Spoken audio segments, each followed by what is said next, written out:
Hey guys, welcome back to my channel. Today I am filming a video about carbon offsets.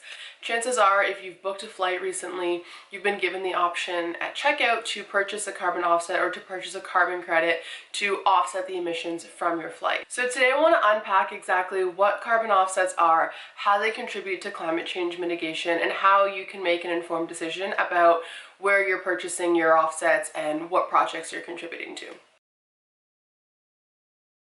The idea of carbon offsets or carbon credits came out of the 1997 Kyoto Protocol that places a monetary value on polluting the air. Essentially, a carbon offset is an investment in a project that aims to reduce greenhouse gas emissions. Essentially, the carbon offset cancels out the emissions that we produce by boarding a plane.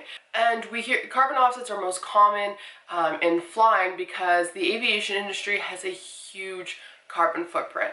Anybody who travels and is conscious about the environment is well aware of this. The aviation industry actually contributes for 2% of global carbon emissions. For many people, especially those who have to travel for work, like me, these are an unavoidable source of carbon emissions. There's currently no low carbon alternative to flying. Because there's currently no low carbon alternative to flying and they're an unavoidable source of emissions for many people, airlines now very commonly offer the option to buy a carbon offset right when you check out or when you book your flight. So it makes it pretty easy. It's usually just like a checkbox. They calculate the total for you. They tell you how much the carbon offset is going to be to offset your contribution of carbon from that flight, and you can usually just check it off and check out. The problem is that unless you really take time and dig into this, you don't necessarily know what project it's funding, where the carbon credits are going to, if the program has been certified by a third party. So most people just scroll right past that box. So that's why I'm making this video, to dig a little bit deeper into what that box actually means, where the offsets are going, what they're contributing to, how to make sure that they're contributing to a reputable project. Now, there's a big misconception that carbon offsets actually reduce emissions. And in short, the answer is that they do not. Carbon offsets simply offset your existing emissions. They are not a substitution for actually reducing your emissions by, say, not flying or by taking public transit or things like that. Essentially, offsets just cancel out the emissions that you've produced and keep things the same. So you're not actually getting ahead. Naomi Klein says that carbon offsets are like taking one step forward and one step back. You're just kind of running in place. You're not actually making much progress on addressing climate change or climate change mitigation. So ideally, you should be working to reduce your emissions wherever you can, and wherever you can't reduce your emissions, offset them. Usually, if you're booking a flight, the airline will calculate your carbon footprint for you based on the length of the flight and the number of stopovers.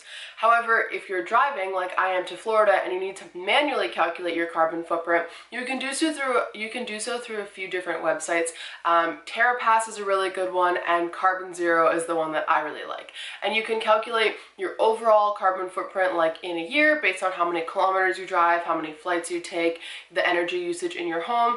Or you can calculate your carbon footprint for a specific thing like a trip. So basically, these calculators work by comparing the emissions reductions to what the emissions would have been like if the carbon offset project never happened, which is obviously impossible to know for sure. So there's no way to be 100% accurate with these calculators, with calculating carbon offset credits and the monetary value and the amount of CO2. It's essentially a best guess, which is why a lot of people are kind of wary about it. And I definitely think it should be taken with a grain of salt, but at the end of the day, I also think that it's better than nothing. So how the heck do you choose which carbon offset project to contribute to?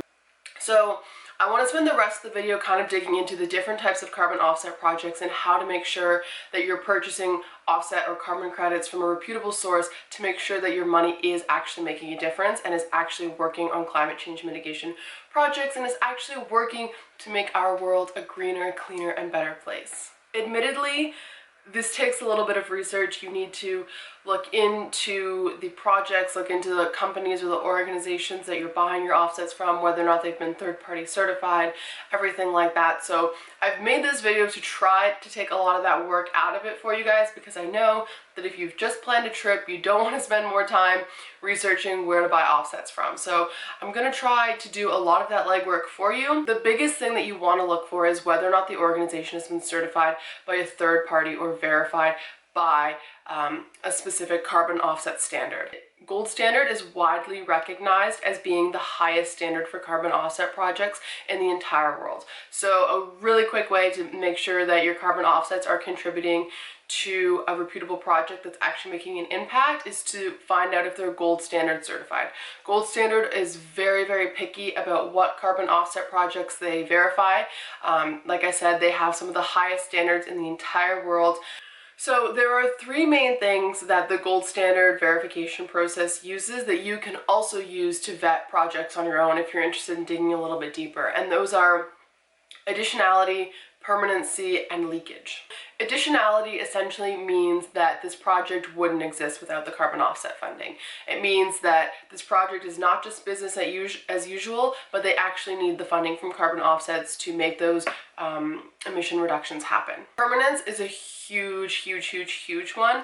How is the organization going to ensure that the project that you're contributing your offsets to is permanent and is going to last? So this comes into play a lot with reforestation projects. This is personally why this is one of the reasons why I don't buy offsets for reforestation projects, is that there's no way to guarantee that the trees that your carbon offsets are planting are going to live or not be cut down by logging companies or the logging industry. So ensuring that the project that you're contributing to is permanent and is going to stay there and is not going to get wiped out in the next year or so. The last one is leakages. So ensuring that the project that you're contributing to didn't just move greenhouse gas emissions elsewhere. So for example, to go back to reforestation projects,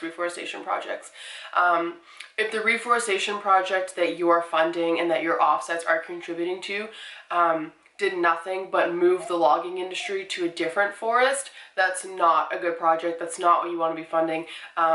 That's what we call a leakage, and essentially it's just moving emissions around and it's not actually reducing them. Another important thing to consider is the impact that the project is having. So this is again another reason why I personally don't contribute to reforestation projects. So reforestation projects is kind of where carbon offsets started. Planting trees, you buy X amount of credits, you plant X amount of trees. The big issue with reforestation projects is that young trees actually don't do anything effectively in terms of carbon emission reductions and carbon sequestration. It takes decades for trees to mature, and only once they've reached the age of maturity can they actually be effective in reducing carbon and minimizing carbon in the atmosphere. So if you're contributing to a reforestation project, the impacts actually won't be felt for decades. So just keep that in mind when you're looking at projects. Is the impact immediate? Is it going to take a year? Is it going to take 10 years? Reforestation projects, in my opinion, are just not great for those reasons. Another reason, and like the biggest reason why I really don't like reforestation projects, is that they don't actually address the core issues of climate change, which is the fossil fuel industry and transitioning the world away from fossil fuels, from burning fossil fuels. Reforestation projects don't address that at all, whereas energy efficiency projects and renewable energy projects do. They actually get to the core of what causes climate change, and they actually work on building solutions to change that. So personally, when I buy offsets, I always make sure they're contributing to renewable energy projects because they're working to transition the world away from fossil fuels towards sustainable fuel sources and are actually getting to the core root and the cause of climate change. I hope that this video kind of cleared up any concerns you had about carbon credits. I really tried to make it as unbiased as possible. Obviously, I am not going to stop traveling anytime soon, and I am definitely not recommending that anybody else stop traveling. I know that that is sort of like the easy black and white decision for a lot of people, is just don't travel. I don't think that's a solution at all. I think that travel provides us with so many benefits. It makes everybody just more tolerant and more compassionate and empathetic, and I think that in today's world we could really use a lot more compassion and empathy and understanding, and it's important now more than ever to be aware of what's going on in the world and to see the world from another perspective and another person's shoes. So I would absolutely never advocate for not traveling. It benefits the entire world to be able to understand things from a global perspective. So basically what I'm saying is keep traveling. Offsets are one way that you can mitigate your footprint or cancel your footprint, at least for your flight.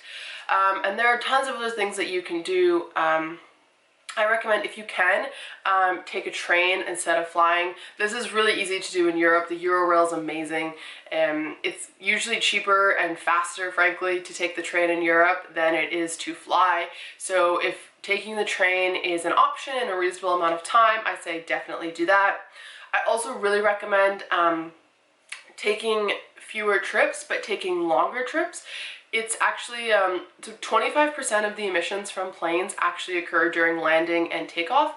So when you take a bunch of trips or you have a bunch of layovers or stopovers, you're actually creating more of a footprint than if you just booked one nonstop flight or if you stayed in one place for a week as opposed to a few days. So I recommend still travel, but book those nonstop flights, which is a win for us anyway. Nobody likes layovers. And stay longer. I mean, there's tons of benefits to that too. You get to really see what it's like to live in a place. You get to understand the local culture a little bit more. Keep traveling. Be conscious. Offsets are one way to minimize your footprint or to at least cancel out your footprint. But like I've said, and I hope I've drilled this point home, offsets are not a replacement for actually taking steps to reduce your emissions. Offsets are just one tool that we can use for situations where creating emissions is unavoidable. Things like flying, where there's no low carbon alternative. We need carbon offsets. We can't avoid these emissions. It is what it is. They're a tool that can help us mitigate that, but that doesn't mean that you're off the hook. Like I said, they're absolutely not a substitute for reducing your emissions. They're not a perfect tool to begin with, but they are one tool that we have, and I think that we can leverage, and we can feel good and we can feel okay about leveraging that. But we should still be taking steps to reduce our emissions elsewhere, things like taking active transit or walking as opposed to driving, eating less meat, and just trying to reduce your consumption overall. You don't have to feel bad about traveling. I think that you should still feel good about traveling. There are ways to do it sustainably. I hope that my website and my brand is a testament to that you can see the world and save it at the same time. Keep traveling, use carbon offsets if you want to, or contribute to a local community organization that's working on climate mitigation in your local community or in a community that you're passionate about. And another option, if you can't donate money, because like I said, I know that if you've just booked a flight for hundreds of thousands of dollars, you probably or maybe don't have leftover cash to donate to a project. Donate your time.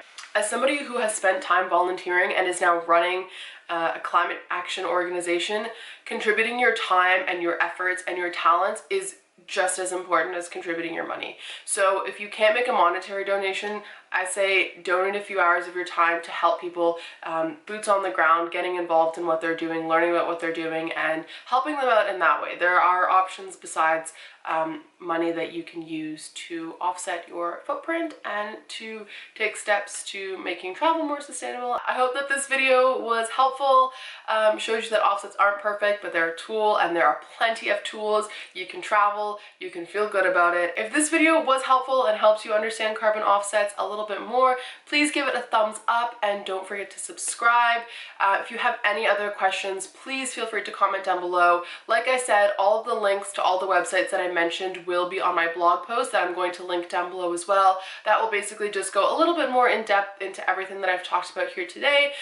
Link all the websites, provide you with some more resources if you want to do a little bit more research. So thank you so much for watching, and see you again next time.